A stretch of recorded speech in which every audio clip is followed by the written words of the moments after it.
Right, looks like we've got a Hornell Speedglas, I mean a 3M Speedglas helmet here, and they're a little bit differently shaped. So get your bib and choose the size you want.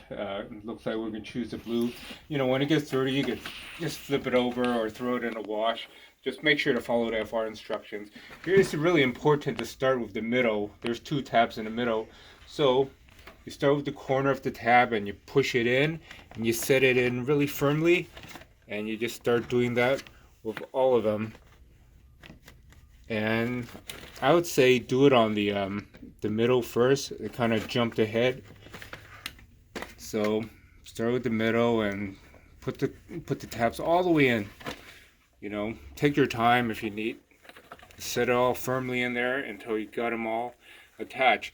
Now after you got them attached, what you want to do is push the flaps in so they don't catch any sparks, because that's not what you want them to do. So they're all tucked under the helmet and nice and good. So if you see any like loose gaps like here, all you need to do is just kind of move the tabs out further apart. Kind of ease the clips out a little further away from each other, and that'll close up some of the gaps, and then you've got them pretty good. And we'll do the same on this side. You don't want them too far apart or too close, just however you see to close up the gaps, and then they're good. So how's that? I guess that's the Hornell Speedglas.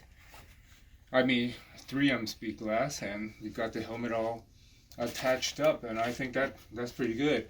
You know, double layer wraparound protection. You probably never have to button the top collar of your jacket anymore. Keeps you nice and cool and protected. Blocks the UV and the sparks, and probably helps redirect some of the fumes too. Not all of it, but some of it. So nice and good.